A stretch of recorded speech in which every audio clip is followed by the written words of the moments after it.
warahmatullahi wabarakatuh. Saya di sini akan menjelaskan tentang matrix and Gaussian elimination atau matriks dan eliminasi Gaussian. Introduction, pengantar. This book begins with the central problem of linear algebra, solving linear equation. The most important, easy, and the simplest is when the number of unknowns equals the number of equations. We have an equation is an unknown starting with n is equal to 2. Buku ini dimulai dengan masalah utama aljabar linear. Menyelesaikan persamaan linear, kemudahan yang paling penting dan yang paling sederhana adalah ketika jumlah yang tidak diketahui sama dengan jumlah persamaan. Kami memiliki persamaan n di n tidak diketahui dimulai dengan n sama dengan 2. Two equation, 2 persamaan, 1x plus 2y sama dengan 3. Two unknowns, 2 yang tidak diketahui, 4x plus 5y sama dengan 6. Persamaan 1. The unknowns are x and y. I want to describe twice elimination and determinant. To solve these equations, certainly x and y are determined by the number 1, 2, 3, 4, 5, and 6. The questions is how to use those 6 number to solve the system. Yang tidak diketahui adalah x dan y. Saya ingin menjelaskan 2 cara eliminasi dan determinan. Untuk menjelaskan persamaan ini, tentu x dan y ditentukan oleh angka 1, 2, 3, 4, 5, dan 6. Pertanyaannya adalah bagaimana menggunakan 6 angka tersebut untuk menyelesaikan sistem. Number 1, eliminations. Subtract 4 times the first equation from the second equation. This elimination x from the second equation, and it leaves one equation for y. Eliminasi. Kurangi 4 kali persamaan pertama dari persamaan kedua. Ini menghasilkan x dari persamaan kedua dan menyisakan 1 persamaan untuk y. Equation 2 mean 4 times equation 1 is equal to mean 3 y is equal to mean 6. Ini persamaan 2. Jadi persamaan 2 dikurangi 4 kalinya persamaan 1 sama dengan min 3y sama dengan min 6. Persamaan 1 tadi persamaan 2 yaitu 4x plus 5y dikurangi 4 kalinya persamaan 1. Persamaan satunya yaitu 1x plus 2y. Maka ditemukan hasilnya min 3y sama dengan min 6. Jadi 4x plus 5y min 4x min 8y. Hasilnya min 3y sama dengan min 6. Immediately we know y is equal to 2, then x comes from the first equation 1x plus 2y is equal to 3. Segera kita ketahui y sama dengan 2. Y sama dengan 2 yaitu dari min 3y sama dengan min 6. Jadi nilai y-nya yaitu min 6 per min 3. Hasilnya 2.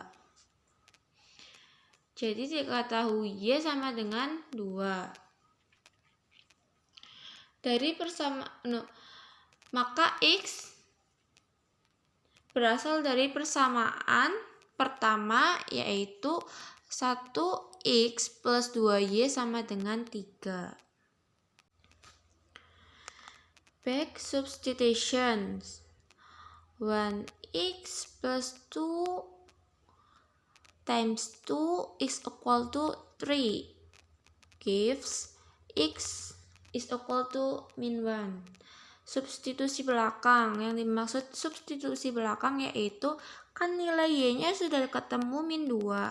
Jadi di persamaan 1, yang persamaan 1 x plus 2y sama dengan 3, y-nya kita ganti 2 menjadi 1x plus 2 kali 2 sama dengan 3, maka ketemu hasil x sama dengan min 1.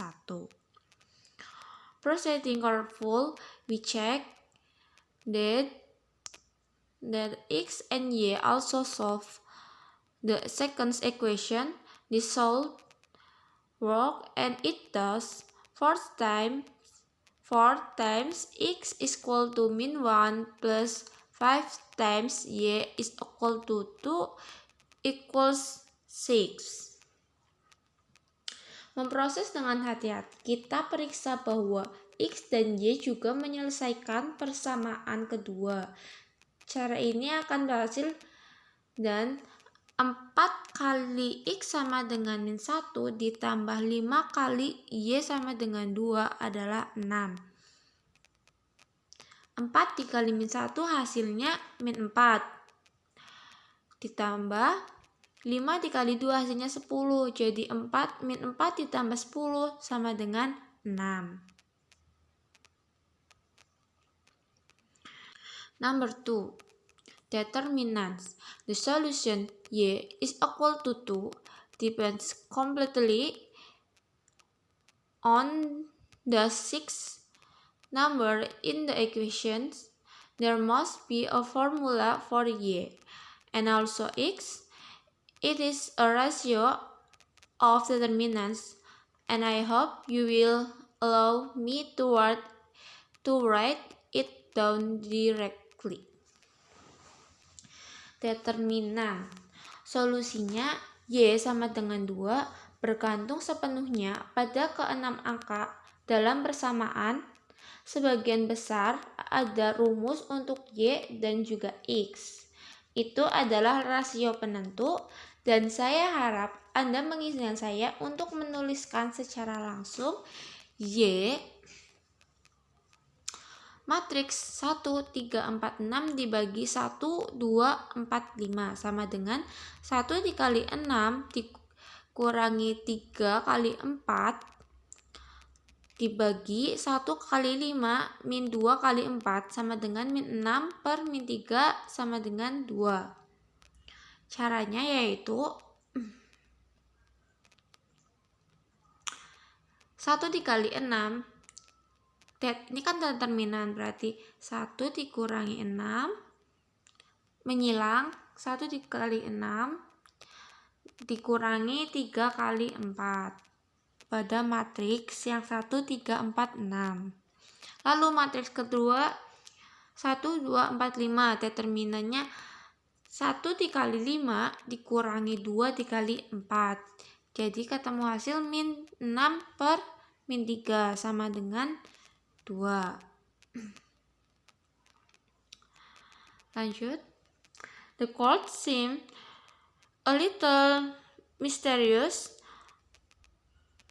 unless you already know about 2 by 2 determinants. They gave the sum answer y is equal to 2 coming from the sum ratio of min 6 to min 3 if we stay with determinants, which we don't plan to do. There will be a similar formula to compute the other unknown. X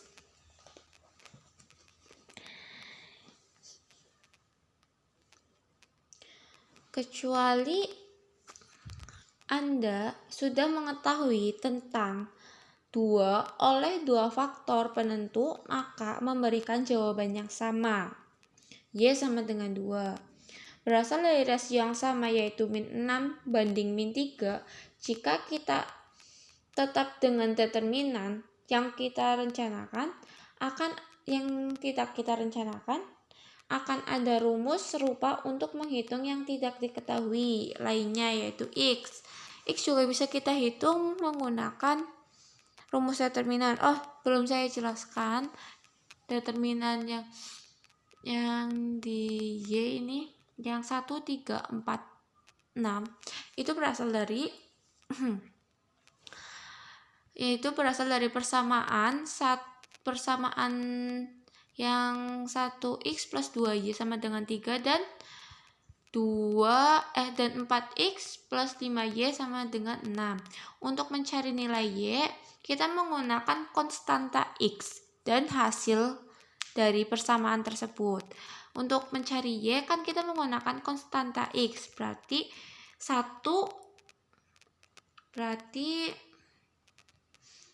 menggunakan konstanta x, berarti 1 dan 4. Yang ini 1 dan 4, dan nilai persamaannya yaitu yang 3 dan 6.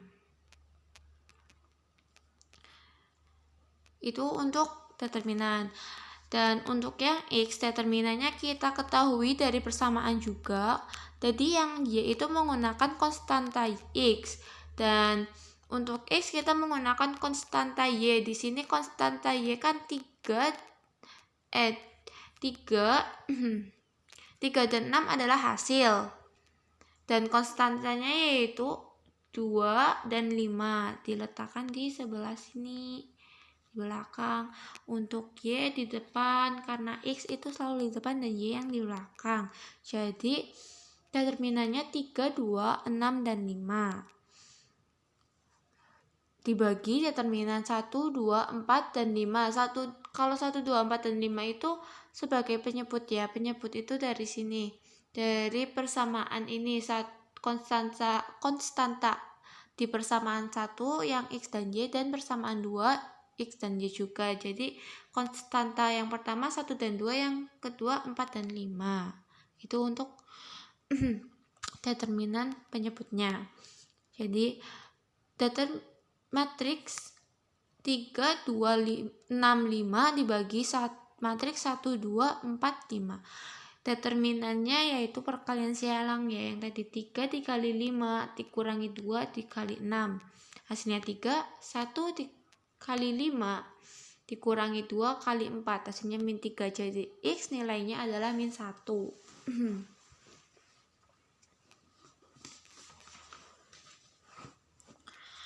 Let me compare those two approaches, looking ahead to real problems when n is much large n is equal to 1000 is a very moderate size in scientific computing. The truth is that direct use of the determinant formula for 1000 equation would be a total disaster. It would use the million number on the left side correctly, but not efficiently. We will find the formula Cramer's rule in the chapter 4, but we want a good method to solve 1000 equations in the chapter 1. Saya membandingkan kedua pendekatan tersebut, melihat ke depan untuk masalah nyata ketika n jauh lebih besar atau n sama dengan 1000 adalah ukuran yang sangat menengah dalam komputasi ilmiah. Kebenarannya adalah bahwa penggunaan langsung dari rumus determinan untuk 1000 persamaan akan menjadi bencana total. Itu akan menggunakan nomor milian dari sisi kiri dengan benar, tetapi tidak efisien. Kita akan menemukan rumus itu di bab 4, tapi kami akan menggunakan metode yang baik untuk menyelesaikan 1000 persamaan di bab 1. That good method is a quotient elimination. This is the algorithm that is constantly used to solve large system of equations. From the examples in a text box, n is equal to 3 is close to the upper limit on the petitions of the author and reader. To make not see much difference, equations 2 and 4 used essentially the same steps to find y is equal to 2. Certainly, it comes faster by the back substitution in equation 3 than the ratio in 5. For large, and there is absolutely no questions. Elimination wins, and this is even the best way to compute determinant. Metode yang bagus itu adalah eliminasi Gaussian. Ini adalah algoritma yang secara konstan digunakan untuk menyelesaikan sistem persamaan yang besar. Dari contoh-contoh dalam buku teks, n sama dengan 3 mendekati batas atas kesabaran penulis dan pembaca. Juga mungkin akan menimbulkan banyak perbedaan. Persamaan 2 dan 4 pada dasarnya menggunakan langkah yang sama untuk mencari y sama dengan 2. Tentu saja x datang lebih cepat oleh substitusi baik dalam persamaan 3 daripada rasio di 5. Lebih besar n sama sekali tidak ada pertanyaan eliminasi. Dan ini bahkan cara terbaik untuk menghitung determinan. The idea of elimination is deceptively simple. You will master it after a few examples. It will become the basis for half of this book. Simplifying a matrix so that we can understand it together with the mechanic of algorithm. We want the example for deeper aspects in the chapter. There are. Ide eliminasi tampak sederhana. Anda akan menguasai jika beberapa contoh ini akan menjadi dasar setengah dari buku ini. Menyederhanakan matriks sehingga kita dapat memahaminya. Untuk berkumpul dengan mekanisme algoritma, kami ingin menjelaskan 4 aspek yang lebih dalam di bab ini. Number 1. Linear equation leads to geometry of planes. It is not easy to visualize a 9-dimensional plane in the 10-dimensional space. It is harder to see than of those planes intersecting at the solution to the 2 equations. But somehow this is almost possible. Our example has two lines in figure 1 and 1, meeting at the point x, y is equal to min 1, 2. Linear algebra move that picture into 10 dimensions, where the situation has to imagine the geometry and get it right. Persamaan linear mengarah ke geometri bidang. Tidak mudah untuk memvisualisasikan bidang 9 dimensi dalam ruang 10 dimensi. Lebih sulit untuk melihat 10 bidang tersebut berpotongan pada solusi menjadi 10 persamaan. Tetapi beberapa hal ini hampir mungkin. Contoh kita bagaimana dua garis pada gambar 1.1 tersebut bertemu pada titik x, y sama dengan min 1,2. Aljabar linear memindahkan gambar ke dalam 10 dimensi di mana intuisi harus membayangkan geometri atau memikirkan geometri dan membuatnya benar.